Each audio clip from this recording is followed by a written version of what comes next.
17장에 나오는 왕은 북이스라엘의 아합 왕입니다.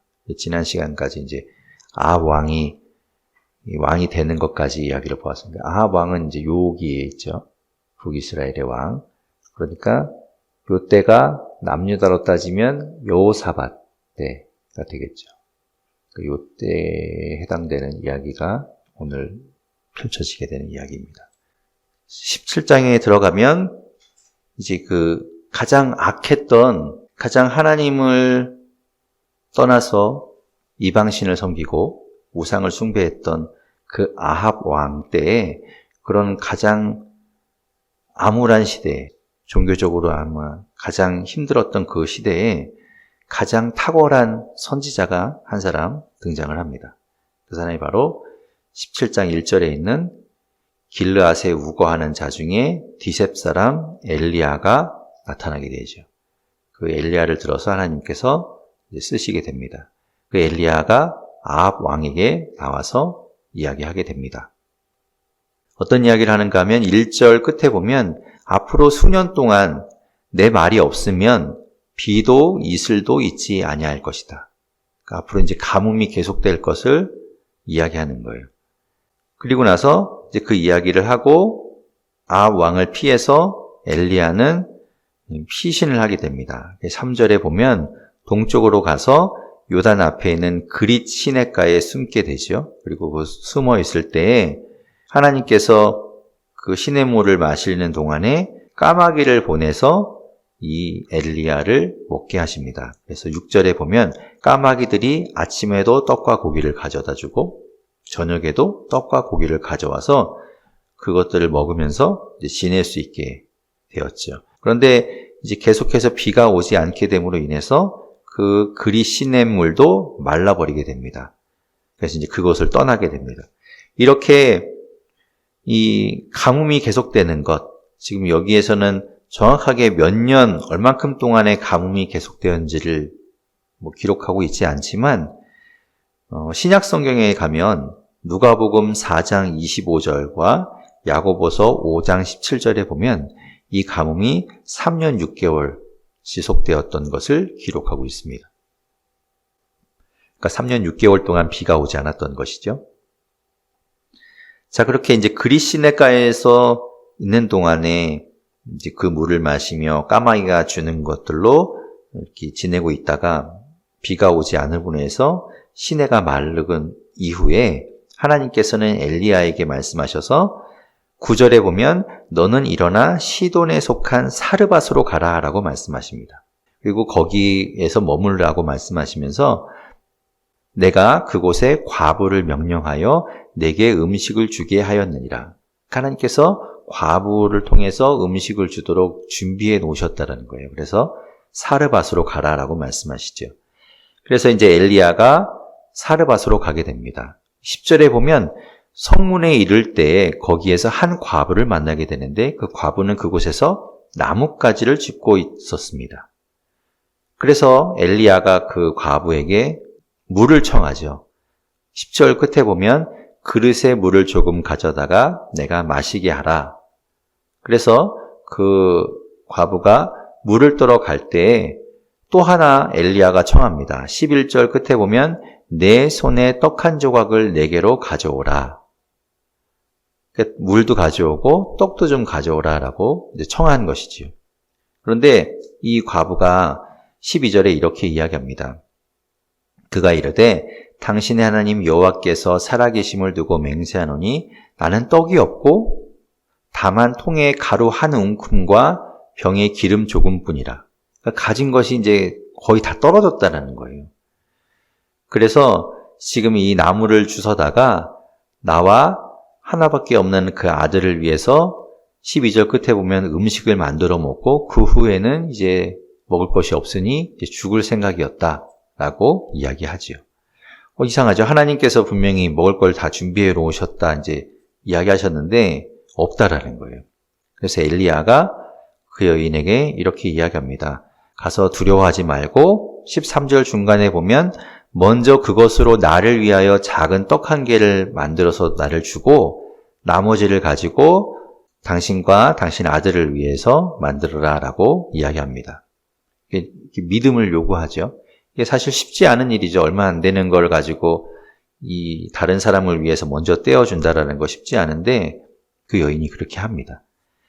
이제 엘리야가 말하기를 14절에 이스라엘의 하나님 여호와의 말씀이 나 여호와가 비를 지면에 내리는 날까지 그 통에 가루가 떨어지지 아니하고 그 병의 기름이 없어지지 아니하리라 라고 이야기합니다. 그래서 그 여인이 그 이야기를 듣고 믿음으로 가서 떡을 구워다가 이제 주게 되죠. 그래서 그 말씀이 실제로 이루어져서 16절에 보면 여호와께서 엘리야를 통하여 하신 말씀같이 통에 가루가 떨어지지 아니하고 병의 기름이 없어지지 아니하였다라고 말씀하고 있습니다. 그러니까 마치 만나처럼 계속해서 하나님께서 먹여주시는 역사가 일어난 것이죠. 그렇게 해서 이제 사르밧 과부의 집에 이 엘리야가 머물고 있는 중에 17절에 보면 이 일 후에 그 집 주인 되는 여인의 아들, 그 하나밖에 없는 아들이 병이 들어서 죽게 됩니다. 너무나 안타까운 일이 일어나는 것이죠. 그래서 18절에 보면 그 과부, 그 여인이 엘리야에게 말합니다. 당신이 나와 무슨 상관이기에 내 아들을 또 죽게 되고 또 그것으로 인해서 내 죄도 생각나게 하는가 라고 이야기하면서 이렇게 하소연을 하면서 분명 울었겠지요. 그렇게 하고 있을 때 엘리야가 그의 아들을 달라고 해서 그 아들을 안고 자기가 거처하고 있던 19절 끝에 보면 그 다락에 올라가서 자기 심상에 그 아들을 누이게 됩니다. 그리고 하나님께 기도하죠. 이 아들을 좀 살려주십시오라고 기도한 이후에 21절에 보면 그 아이 위에 몸을 3번 펴서 엎드리고 여호와께 부르짖어서 기도하게 됩니다. 내 하나님 여호와여 원하건대 이 아이의 혼으로 그의 몸에 돌아오게 하옵소서. 이렇게 3번 기도했을 때 22절 여호와께서 엘리야의 소리를 들으심으로 그 아이의 혼이 몸으로 돌아오고 살아나게 됩니다. 놀라운 기적이 일어나는 거죠.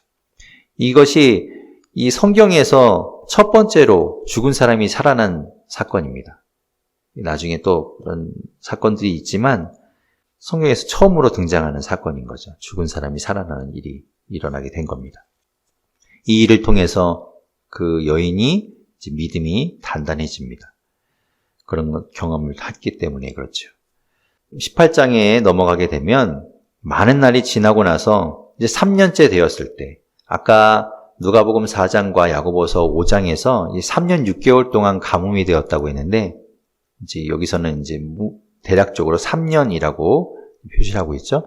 3년째 되는 해에 하나님의 말씀이 엘리야에게 임하게 됩니다. 그래서 아합에게 가라라고 말씀하죠. 그리고 이제 비를 내리겠다라고 말씀합니다. 그때 이 기근이 이 북이스라엘 전체에도 심했지만 사마리아 그러니까 수도에도 왕궁에서도 이 가뭄 때문에 피해가 막심한 가운데 있었지요. 그래서 3절에 보면 아합이 왕궁 맡은 자 오바댜를 부르게 됩니다. 그래서 불러서 이 오바댜와 함께 이제 물을 찾아다니게 됩니다. 근데 이 오바댜는 어떤 사람인가 하면 3절 끝에 보면 여호와를 지극히 경외하는 자로서 4절에 이세벨이 여호와의 선지자들을 멸할 때 이 오바댜가 선지자 100명을 숨겨줍니다. 그래서 50명씩 굴에 숨겨서 떡과 물을 공급해서 그들을 살려주죠. 아까 까마귀가 했던 것처럼 그렇게 살려주는 일을 했었던 겁니다. 그 오바댜를 이 아합 왕이 불러서 물을 찾아서 나서기로 한 것이죠. 그래서 각자 물을 찾아 나갑니다. 그런데 7절에 보면 오바댜가 길에서 이제 물을 찾으러 다니는 가운데 엘리야를 만나게 됩니다. 그래서 엘리야가 오바댜에게 이야기하죠. 가서 아합한테 엘리야가 여기 있으니 만나자라고 전하라고 이야기합니다. 그런데 이 오바댜가 이런 이야기를 해요. 12절에 보면 만약에 내가 당신을 아합 왕한테 이야기하러 가는 그 사이에 내가 당신을 떠난 후에 여호와의 영이 내가 알지 못하는 곳으로 당신을 이끌어 가시게 되면 내가 가서 아합 왕한테 말했다가 그가 당신을 찾지 못하면 그것 때문에 내가 거짓말한 것처럼 되어서 내가 죽임을 당할 것입니다. 네, 그런 이야기를 하죠. 그런데 이제 엘리야가 자기는 이제 맹세컨대 오늘 아합을 만날 거니까 걱정하지 마라 라고 이야기합니다. 그래서 오바댜가 아합을 만나서 엘리야의 이야기를 전해주지요. 그래서 이제 엘리야가 아합 왕을 만나게 됩니다. 17절에 엘리야가 아합을 만나게 되는 그때에 엘리야를 보고 아합이 말합니다. 이스라엘을 괴롭히는 자여 너냐? 너희가 지금 이스라엘을 괴롭게 하고 있구나 라고 하는데 18절에 이것은 엘리야가 저지른 것이 아니죠. 그러니까 그가 이렇게 대답합니다. 내가 이스라엘을 괴롭게 한 것이 아니라 당신과 당신의 아버지의 집이 괴롭게 하였으니 이는 여호와의 명령을 버렸고 당신이 바알들을 따랐습니다. 당신들이 잘못해서 이 벌이 임한 것이지 엘리야가 그렇게 한 것이 아니라는 걸 이제 이야기하죠. 그리고 엘리야가 이제 아합 왕한테 이 얘기를 합니다. 19절에 바알의 선지자 450명과 아세라 선지자 400명을 갈멜산으로 모아 오십시오. 라고 이제 이야기합니다. 그래서 아합 왕이 각지에 있는 이 바알과 아세라의 선지자들을 갈멜산으로 모으게 됩니다. 그리고 21절에 엘리야가 이제 모든 백성들에게 결단을 요구하며 이렇게 이야기합니다. 너희가 어느 때까지 둘 사이에서 머뭇머뭇하려느냐? 여호와가 만일 하나님이면 그를 따르고 바알이 만일 하나님이면 그를 따를지니라 하니 백성이 말 한마디도 대답하지 아니하는지라. 그러니까 엘리야가 결단을 요구하는 거예요. 바알을 따를 것인가 하나님을 따를 것인가 너희가 양당 간에 결정을 해라라고 이야기하는데 백성들이 결정하지 않아요. 쉽게 하나님을 선택하지 않습니다. 그래서 이제 이 갈멜산에서 드디어 엘리야와 바알과 아세라 선지자들이 이제 대결을 펼치게 되죠. 누가 진짜 하나님인가를 보여주는 대결을 펼칩니다. 그러면서 엘리야가 바알과 아세라 선지자들에게 말합니다. 송아지 한 마리를 쪼개서 제단 위에 놓고 불을 붙이지 않은 상태에서 24절에 보면 너희는 너희 신의 이름을 부르라. 나는 여호와의 이름을 부르리니 이에 불로 응답하는 신 그가 하나님이다. 그래서 바알과 아세라 선지자들은 그 송아지 한 마리를 잡아서 제단 위에 펼쳐놓고 26절에 보면 아침부터 낮까지 계속 바알의 이름을 불러가며 그들이 제단 주위에서 바알을 부릅니다. 그런데 아무 일도 일어나지 않겠죠. 27절에 그래서 정오쯤 되었을 때 엘리야가 그들을 조롱합니다. 야, 더 큰 소리로 불러야 되지 않겠니? 네가 찾는 그 신이 묵상하고 있나 보다. 혹은 그가 잠깐 나갔는지, 혹은 그가 길을 행하는지, 혹은 그가 잠이 들어서 깨워야 할 것인지 모르니까 더 크게 소리 지르라. 더 찾아야 되지 않겠니? 라고 하죠. 그렇게 조롱할 때 28절의 끝에 보면 그 바알과 아세라 선지자들은 자기 몸에 피를 내면서 상처를 내면서 이제 신을 부르게 되는 그런 의식을 막 치르게 됩니다. 그리고 그것이 이제 계속 진행되어서 29절 중간쯤 보면 그들이 언제까지 하는가 하면 저녁 소재 드릴 때까지 이제 하게 됩니다. 그러니까 아침부터 저녁 소재 드릴 때까지 이들은 계속해서 부르짖었지만 바알과 아세라는 참 하나님이 아니니까 당연히 어떤 능력도 행할 수 없었겠죠. 그래서 이번에는 엘리야가 그들 앞에 나섭니다. 엘리야가 31절에 있는 여호와의 제단을 수축하기 위해서 야곱의 아들들의 지파의 수요, 12지파를 따라서 엘리야가 돌 12개를 취하여 제단을 쌓지요. 32절에 보면 그가 여호와의 이름을 의지하여 그 돌로 제단을 쌓고 제단을 돌아가며 이제 도랑을 파게 됩니다. 깊은 도랑을 파요. 그리고 그 제단 위에다 나무를 놓고 송아지를 잡은 것을 가지고 각을 떠서 나무 위에다 올려놓은 다음에 거기에다가 그냥 둔 것이 아니라 통 4개에다가 4통에다가 물을 채워다가 그 송아지 번제물과 제단에다가 물을 부으라고 이야기합니다. 그런데 그것을 한 번만 한 것이 아니라 34절 끝에 보면 3번째로 그리했다라고 하니까 3번을 한 것이에요. 그러니까 같은 거를 3번 부은 거죠. 그래서 35절에 보면 물이 제단으로 두루 흐르고 도랑에도 물이 가득 찼다라고 말씀하고 있습니다. 그러니까 자연적인 발화가 생길 수 없는 완전히 젖은 상태에 있는 것이죠. 그때 36절에 이제 저녁 소제 드릴 때 이제 이 엘리야가 하나님께 부르짖습니다. 하나님께 기도합니다. 36절에 보면, 중간에 보면 뭐라고 기도하는가 하면, 하나님 여호와여, 주께서 이스라엘 중에서 하나님이신 것, 그러니까 하나님이 참 하나님인 것, 그리고 내가 주의 종인 것, 내가 주의 말씀대로 이 모든 일을 행하는 것, 그것들을 오늘 보여주십시오. 그걸 알게 해주십시오라고 기도하고, 그것을 통해서 백성들의 마음이 돌이키게 해주십시오라고 기도하죠. 그때 38절에 드디어 하늘에서 여호와의 불이 내려오게 됩니다. 그리고 그 온통 젖어 있는 번제물과 나무와 돌과 흙을 다 태워버리죠. 그리고 도랑에 물이 가득 차 있던 것들도 다 말라버립니다. 그래서 그걸 보고 39절에 모든 백성이 보고 엎드려 말하되 여호와 그는 하나님이시로다 라고 고백하고 하나님을 참 하나님으로 인정하게 되죠. 그리고 그 바알과 아세라 선지자 850명을 잡아다가 40절 끝에 보면 기손 시내로 내려가서 거기서 그들을 다 죽입니다. 거짓 선지자들이기 때문에 다 죽여버리죠. 그리고 41절에 드디어 이제 그 모든 것을 행한 이후에 이제 비가 내리기로 하나님께서 약속하셨기 때문에 엘리야가 아합에게 올라가서 먹고 마시소서 큰 비 소리가 있나이다 라고 이제 비가 올 것을 이야기합니다. 그리고는 42절에 아합이 이제 먹고 마시는 동안에 엘리야가 갈멜산 꼭대기에 올라가서 땅에 무릎을 꿇고 엎드려서 기도하기 시작합니다. 기도한 이후에 43절에 보면 그의 사환에게 바다 쪽을 보라고 이야기하죠. 바다 쪽에 어떤 변화가 있는지. 그런데 그가 와서 이야기하기를 아무것도 없다라고 했을 때 엘리야는 7번을 그렇게 기도합니다. 이렇게 7번을 다시 가서 보고 오라라고 기도하고 했을 때 44절 7번째 때 드디어 바다에서 사람 손만한 작은 구름이 일어나는 것이 보이게 되죠. 그것을 보고 엘리야가 이제 비가 오겠구나라고 해서 아합에게 이제 비가 올 것이니까 이제 마차를 갖추고 가라라고 이야기합니다. 그리고 아합이 마차를 타고 가는 동안에 또 엘리야도 그 길을 따라가게 되죠.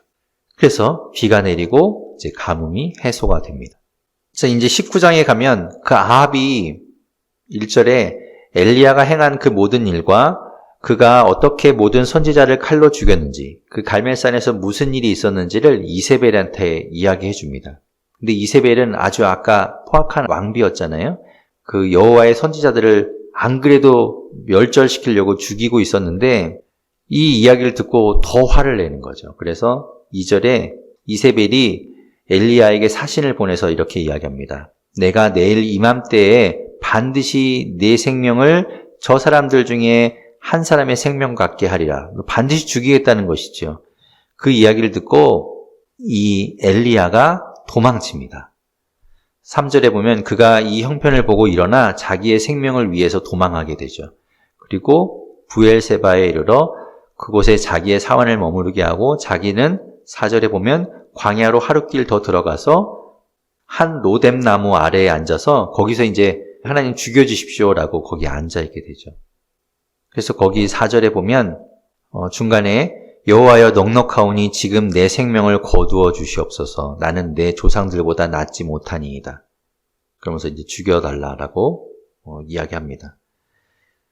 그런데 하나님께서는 그 엘리야를 또 다시 천사를 보내서 먹이고 입히셔요.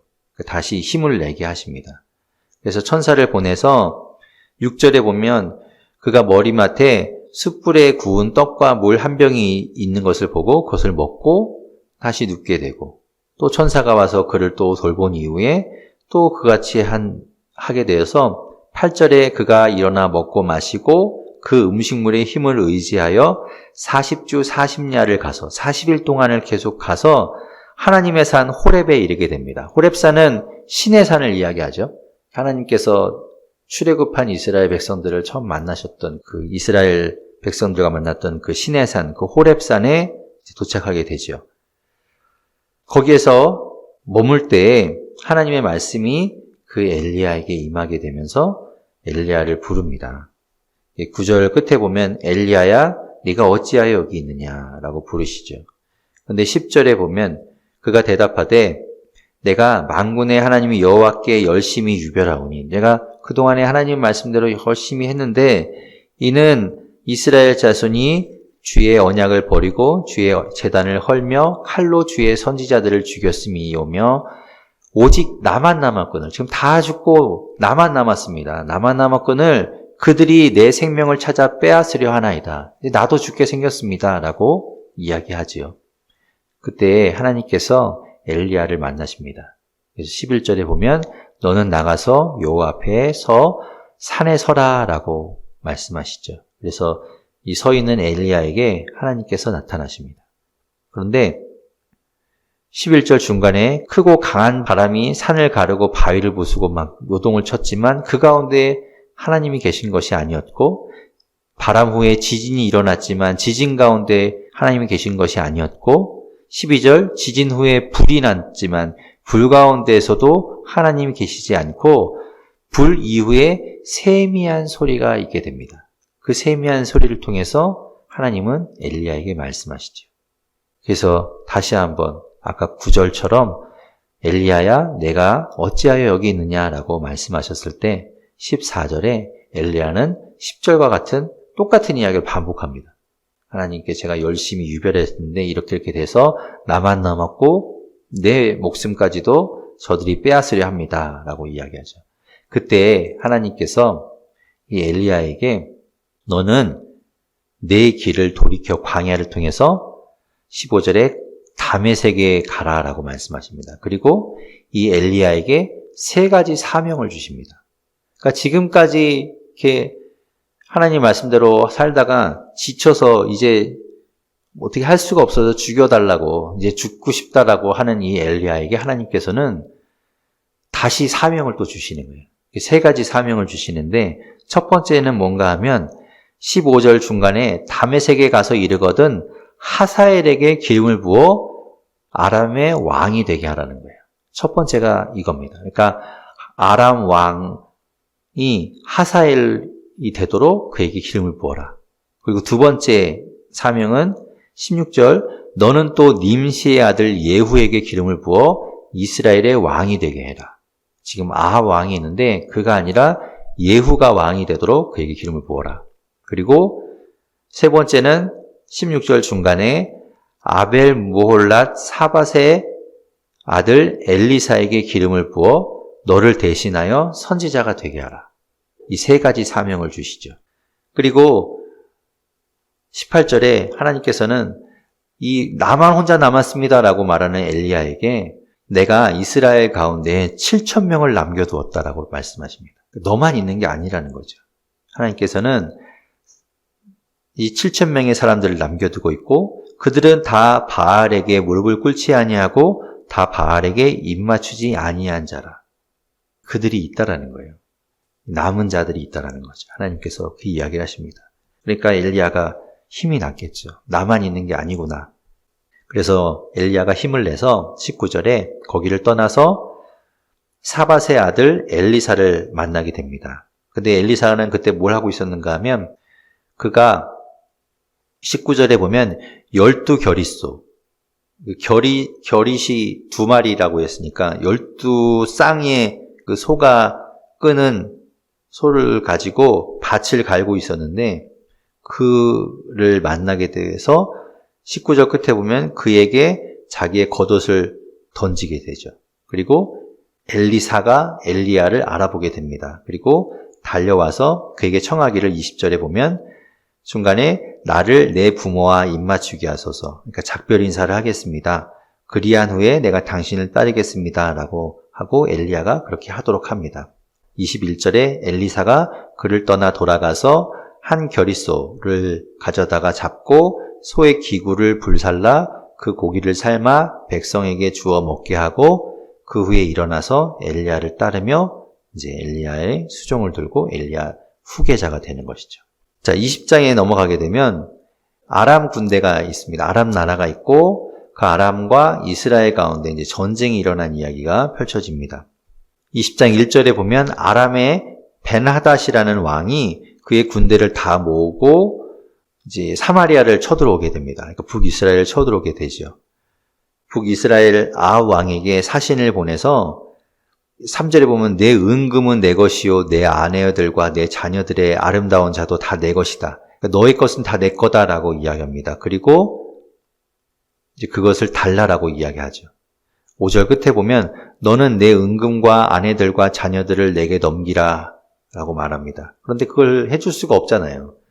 이 아합 왕이 장로들과 또 지도자들을 앞에서 그 이야기를 합니다. 어떻게 하면 좋겠냐라고 이야기를 할 때 8절에 보면 모든 장로와 백성들이 다 왕께 아뢰되 왕은 듣지도 말고 허락하지도 마옵소서. 그래서 전쟁이 벌어지게 되죠. 전쟁이 벌어질 때 이 아람 왕 베나닷이 이스라엘을 멸시하고 깔보면서 이야기합니다. 그때 이제 11절에 보면 이스라엘 왕이 대답하여 이르되 갑옷 입은 자가 갑옷 벗은 자 같이 자랑하지 못할 것이라. 이것은 이제 이 당시 이스라엘의 속담인데 우리식으로 이야기하면 길고 짧은 건 대봐야 되지 않겠냐. 싸워보지 않고 어떻게 할 수 있겠냐라는 뜻이죠. 그래서 이제 전쟁이 벌어집니다. 근데 하나님께서 이스라엘을 지켜주십니다. 13절에 보면 한 선지자가 이스라엘의 아합 왕에게 나아가서 이르되 여호와의 말씀이 내가 이 큰 무리를 보느냐 내가 오늘 그들을 내 손에 넘기리니 너는 내가 여호와인 줄을 알리라 하셨나이다. 하나님인 것을 드러내고 하나님의 백성들을 지키기 위해서 하나님께서 그 아람 군대를 아합 손에 넘기신 것이죠. 그래서 이제 전쟁을 하게 되는데 싸웠을 때 21절에 보면 이스라엘 왕이 나가서 말과 병거를 치고 또 아람 사람을 크게 쳐서 크게 이겼더라. 이기게 됩니다, 결국. 하나님께서 하셨으니까. 하나님께서 약속하셨으니까. 그런데 아람 군대가 다시 한번 이제 전열을 가다듬고 다음 이듬해에 다시 또 이스라엘을 쳐들어오게 됩니다. 그래서 23절에 보면 이제 아람 왕의 신하들이 그 아람 왕 베나닷에게 이르기를 이제 저들의 신, 이스라엘의 신은 산의 신이라는 거죠. 산의 신이기 때문에 우리가 평지에서 싸우면 우리가 이길 수 있습니다라고 그렇게 이야기를 해서 이제 평지에서 싸우게 돼요. 그래서 26절 중간에 보면 그들이 이제 아람 사람을 소집하고 아벡이라는 곳으로 이제 오게 됩니다. 그래서 이스라엘과 싸우게 되는데 그때에도 하나님께서 이제 이기게 하시죠. 28절 그때 하나님의 사람이 또 이스라엘 왕에게 나와 말하여 이르되 여호와의 말씀에 아람 사람이 말하기를 여호와는 산의 신이요 골짜기의 신은 아니라 하는도다. 그러므로 내가 이 큰 군대를 다 내 손에 넘기리니 너희는 내가 여호와인 줄을 알리라. 그래서 싸우게 되고 29절에 보면 진영이 대치한 지 7일 동안 대치하게 되는데 7째 날에 접전이 벌어지게 되고 그 하루에 29절 끝에 보면 아람 보병 10만 명을 죽이게 됩니다. 10만 명을 죽이고 또 그 중에서 남은 사람들이 아벡으로 30절에 보면 아벡으로 도망해서 그 성읍에 들어가려고 하는데 성벽이 무너져서 남아있던 2만 7천 명도 죽게 됩니다. 그러니까 하나님께서 역사하셔서 이 사람들 다 물리칠 수 있게 해주시는 것이죠. 그리고 베나닷은 이제 이 아합 왕한테 살려달라고 말하게 됩니다. 32절 중간에 이렇게 얘기하죠. 왕의 종 베나닷이 청하기를 내 생명을 살려주옵소서. 그렇게 기고만장하더니 이제 살려달라고 하는 거예요. 그런데 이 아합 왕이 아까 하나님의 사람을 통해서 저 아람 군대를 내 손에 넘겨주겠다라고 하고 하셨는데 이 아합 왕이 이 베나닷을 살려줘요. 그래서 이제 34절에 보면 끝에 조약을 맺고 그를 놓아주게 됩니다. 그것을 통해서 하나님께서 이 아합 왕을 또 책망하시죠. 어떤 식으로 책망하는가 하면 35절부터 한 선지자를 통해서 얘기하시는데 35절에 보면 선지자의 무리 중 한 사람이 여호와의 말씀을 그의 친구에게 이르되 너는 나를 치라. 여호와의 사람이 옆에 있는 친구에게 나를 때려라고 이야기해요. 그런데 그 친구가 때리지 않아요. 36절에 그 선지자가 말하기를 네가 여호와의 말씀을 듣지 아니하였으니 네가 나를 떠나갈 때에 사자가 너를 죽이리라. 그래서 그 친구 죽어요. 안 때린 친구는. 근데 37절에 보면 또 다른 사람에게 자기를 치라라고 했을 때 그 사람이 이번에는 이 선지자를 막 때려서 상하도록 때립니다. 그래서 38절에 그 사람이 이 선지자가 상처를 입은 상태로 수건을 자기의 눈을 가린 상태로 변장하고 길가에 있다가 아합 왕이 지나갈 때 아합 왕에게 이 얘기를 하는 거예요. 39절에 이제 그걸 비유로 이야기합니다. 전 39절 보면 왕이 지나갈 때 그가 소리질러 왕을 불러 이르되 종이 전장 가운데 나갔더니 한 사람이 돌이켜 어떤 사람을 끌고 내게로 와서 말하기를 이 사람을 지키라. 만일 이 사람을 잃어버리면 네 생명으로 그의 생명을 대신하거나 그렇지 않으면 내가 은 1달란트를 내어야 할 것이다 라고 한 사람을 지키라면서 그렇게 이야기했다는 거예요. 그런데 40절에 보면 자기가 그러고 있는 동안에 이런저런 일을 하다 보니까 그 사람이 없어졌다는 거죠. 그래서 어떻게 하면 좋겠냐라고 왕에게 이야기했을 때 그 아합 왕이 40절 끝에 보면 네가 한 일이니까 스스로 네가 그대로 당해야 될 것이다 라고 이야기하죠. 그때 이 선지자가 마치 예전에 다윗이 그 밧세바를 범했을 때처럼 당신이 바로 그런 사람이다라고 이야기합니다. 41절에 그가 눈을 가린 수건을 벗으니까 그 아합 왕이 선지자를 알아보죠. 그래서 그 선지자가 왕에게 이야기하기를 42절 여호와의 말씀이 내가 멸하기로 작정한 사람을 내 손으로 놓았은즉 내 목숨은 그의 목숨을 대신하고 내 백성은 그의 백성을 대신할 것이다 라고 이야기하죠. 그 이야기를 듣고 아합 왕이 근심하며 왕궁으로 돌아갔다라고 말씀하고 있습니다.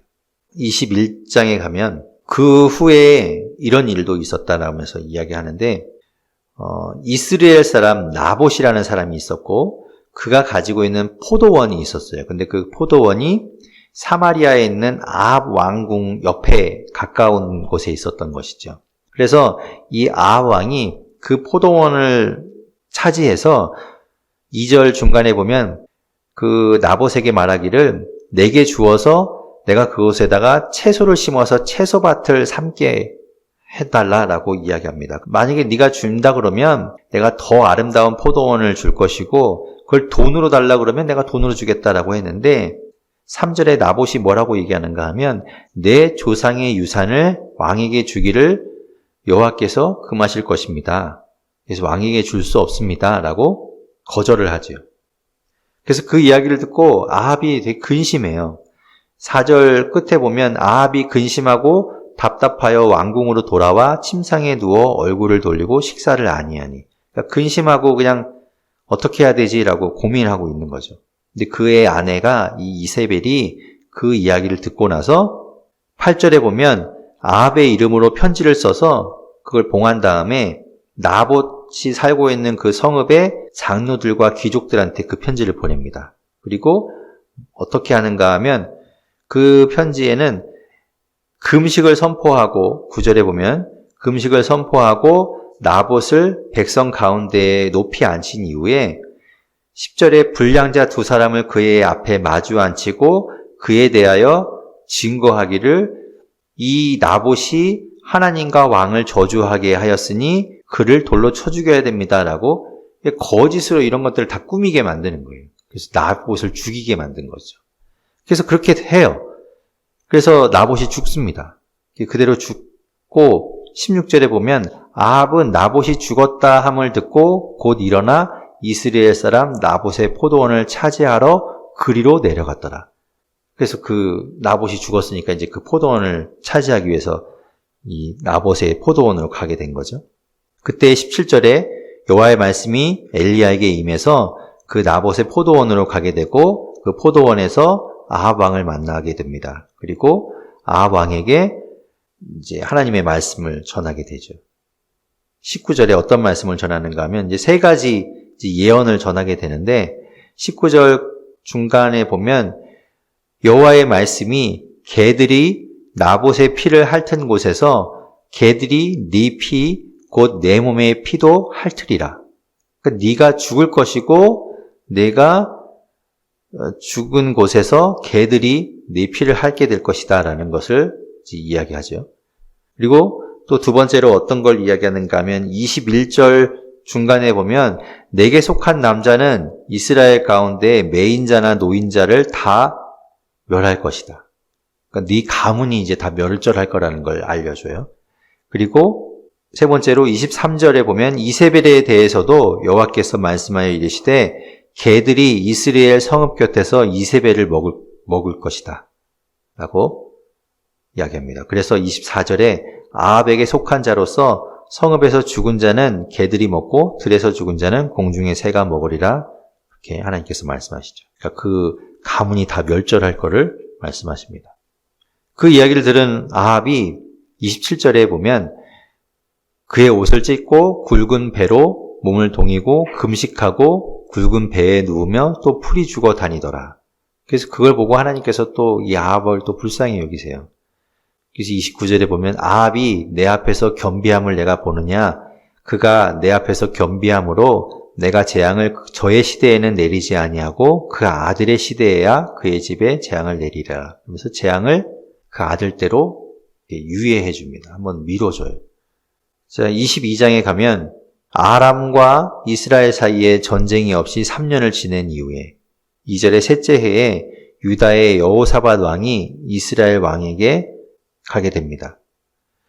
그리고 이스라엘 왕, 아합 왕이 여호사밧 왕과 함께 3절에 보면 길르앗 라못이라는 곳을 가서 그거 본래 우리 거니까 도로 찾아옵시다라고 같이 갑시다라고 이야기하죠. 그래서 여호사밧이 이제 같이 가기로 해요. 근데 가는 대신에 이제 하나님께 한번 물어보자라고 이야기합니다. 여호사밧 왕이. 그래서 이 이스라엘에 선지자가 있으면 선지자에게 물어봅시다라고 이야기하는데 6절에 그 이스라엘 왕 아합이 선지자 400명쯤 모아서 그들한테 물어봅니다. 우리가 길르앗 라못에 갈까 말까 이렇게 물어봤을 때 그 선지자들이 다 올라가십시오. 주께서 그 성읍을 왕의 손에 넘기실 것입니다. 라고 다 가라고 이야기해요. 그래서 이제 여호사밧이 다 선지자 400명이 다 같은 의견을 내니까 또 혹시 물어볼 사람이 있지 않겠냐라고 이야기할 때 8절에 보면 이 이스라엘 왕이 여호사밧 왕에게 이르되 이물라의 아들 미가야라는 선지자가 있는데 그 선지자는 좋은 일은 얘기 안 하고 맨날 나쁜 일만 이야기한다라고 그가 아마 나를 미워하는 것 같다라고 이야기합니다. 그 거짓 선지자들, 가도 좋다라고 이야기하던 선지자들 중에 11절에 그나아나의 아들 시드기야가 있었는데 그 시드기야는 자기가 철을 가지고 뿔을 만들어 와서 하나님께서 이 뿔로 아람 사람을 찔러서 진멸시킬 겁니다라고 막 이렇게까지 아주 증거를 들어가면서 막 이야기했던 거짓 선지자가 있었어요. 근데 어쨌든 이 미가야가 이제 사신이 불러서 이제 오게 되고 그에게 물어봅니다. 길르앗 라못으로 가야 되겠냐 말아야 되겠냐라고 물어볼 때 처음에 미가야는 가라고 하나님께서 넘겨주실 겁니다라고 가라고 얘기하지만 그게 이제 거짓이었죠. 그래서 이 아합 왕이 또 물어봐요. 진짜를 얘기해라. 네가 진실로 말해야 되지 않겠냐라고 했을 때 17절에 그가 이야기합니다. 내가 보니까 온 이스라엘이 목자 없는 양같이 산에 흩어졌고 여호와의 말씀이 이 무리에게 주인이 없으니 각각 평안히 자기 집으로 돌아갈 것이니라 하셨다라고 이야기합니다. 그러니까 가면 안 된다는 걸 이야기하죠. 그러면서 이제 이 미가야가 이야기하기를 19절에 내가 보니 중간에 여호와께서 그의 보좌에 앉으셨고 하늘의 만군이 그의 좌우편에 모시고 서 있는데 여호와께서 말씀하시기를 누가 저 아합을 깨어서 그를 길르앗 라못에 올라가서 죽게 할꼬. 그럴 때 나는 이렇게 하겠습니다. 저렇게 하겠습니다. 서로 막 의견을 낼 때 22절에 보면 한 영이 내가 가서 거짓말하는 영이 되어서 그의 모든 선지자들의 입에 있겠나이다. 그래서 하나님이 그렇게 하라고 했다라는 거예요. 그 이야기를 듣고 이제 다른 선지자들은 다 거짓 영에 지금 사로잡혀 있는 거다라는 걸 미가야가 이야기한 거죠. 그래서 24절에 보면 그나아나의 아들 시드기야가 가까이 와서 미가야의 뺨을 치며 이르되 여호와의 영이 나를 떠나 어디로 가서 내게 말씀하시더냐. 그래서 기분 나쁘다는 것처럼 이야기하죠. 그래서 이스라엘 왕 아합이 옥에 가두고 27절에 보면 내가 평안히 돌아올 때까지 고생의 떡과 고생의 물을 먹이라 라고 이제 명령합니다. 그리고 그를 가둬요. 그리고 결국 가지 말라고 한 그 길르앗 라못으로 같이 출정을 하게 됩니다. 30절에 보면 이스라엘 왕이 여호사밧에게 이르되 나는 변장을 하고 전쟁터로 가려고 하니까 당신은 왕복을 입으십시오. 나는 변장을 하겠습니다 하고 이스라엘 왕 아합이 자기 딴에는 꾀를 내서 변장을 하고 전쟁터로 가게 되죠. 그런데 아람 왕이 이제 자신의 지휘관들과 병사들한테 이야기하기를 다른 사람은 건드릴 거 없고 이스라엘 왕만 잡으라, 왕하고만 싸우라라고 했는데 이 변장하고 있으니까 아합을 찾지 못하고 왕복을 입고 있는 여호사밧을 공격한 거죠. 근데 여호사밧이 이제 막 하나님께 소리 지르는 바람에 이제 그가 살게 되는데 그런 가운데 어떤 사람이 이 34절에 보면 한 사람이 무심코 활을 당겼는데 그 활이 이스라엘 왕의 갑옷 솔기를 맞히게 됩니다. 그래서 그걸 뚫고 들어와서 화살이 꽂히게 되죠. 그래서 그가 부상을 입게 돼요. 그래서 부상을 입은 것 때문에 그 전쟁터에서 빠져나가려고 했는데 워낙 그 전쟁이 치열하다 보니까 그 가운데에 막혀서 나가질 못합니다. 그래서 35절 중간에 보면 저녁에 이르러서 거기서 죽게 돼요. 빠져나오지 못하고. 상처에 피가 흘러 병거 바닥에 고였더라. 결국 아합 왕은 거기서 죽게 됩니다. 37절에 보면 왕이 이미 죽음에 그의 시체를 메어 사마리아에 이르러 왕을 사마리아에 장사하고 그 병거에는 지금 피가 흥건했잖아요. 그 피를 씻기 위해서 사마리아 못에 가서 씻는데 38절에 보면 개들이 그의 피를 핥게 되죠. 그래서 하나님께서 말씀하신 그 엘리야를 통해서 말씀하신 그 일이 이루어집니다. 실제로. 그리고 이제 그 모든 일을 통해서 있은 이후에 40절에 보면 아합이 죽게 되고 그의 아들 아하시아가 대신해서 왕이 되게 됩니다. 그리고 41절에 가면 남유다 이야기를 또 다시 넘어와요. 아합 왕 때의 왕이 아까 말씀드린 것처럼 여호사밧이었죠. 아까 지금 길르앗 라못에 같이 갔던 여호사밧, 그 여호사밧 이야기가 나옵니다. 42절에 보면 여호사밧이 왕이 될 때의 나이가 35세, 그리고 예루살렘에서 25년 동안 다스리게 되죠. 그의 어머니의 이름은 아스바, 실히의 딸이었습니다. 여호사밧은 그의 아버지 아사의 모든 길로 행하였습니다. 그러니까 아사도 선한 왕이었어요. 좋은 왕, 하나님 보시기에. 산당은 제거하지 못했지만 다른 것들은 하나님 보시기에 정직하고 발랐던 왕이었는데 이 뒤를 이은 여호사밧도 하나님 보시기에 선한 왕이었죠. 그 아버지 아사가 했던 것처럼 정직하게 하나님 앞에서 행했지만 똑같이 산당은 패하지 못했어요. 산당은 남겨둔 상태였던 것이죠. 그리고 44절에 보면 여호사밧이 이스라엘 왕, 아합 왕 때에 화평했다라고 이야기하죠. 그러니까 이전까지는 서로 북이스라엘과 남유다가 싸웠는데 아까 길르앗 라못에 같이 갔던 것처럼 이때는 북이스라엘과 서로 이렇게 좀 화평한 관계에 있었던 것이죠. 50절에 보면 그가 이제 죽고 그의 아들 여호람이 대신해서 왕이 된 이야기 나옵니다. 그리고 51절에 보면 이 아합 왕의 아들인 아하시아가 왕이 되는 이야기가 나옵니다. 51절에 보면 유다의 여호사밧 왕 제17년에 아합의 아들 아하시아가 사마리아에서 이스라엘의 왕이 되어 2년 동안 이스라엘을 다스리게 됩니다. 아하시아는 아합 왕과 비교해서 어땠을까 하면 52절에 보면 그의 아버지의 길과 그의 어머니의 길과 그리고 이스라엘에게 범죄하게 했던 그 여로보암의 길로 행했습니다. 똑같이 악한 왕이었어요. 그리고 53절에 보면 바알도 섬기고 바알을 예배하고 53절 끝에 그의 아버지의 온갖 행위같이 하였더라. 그러니까 아버지 아합을 따라서 똑같이 했던 아하시아 왕 이야기가 이제 나오게 됩니다.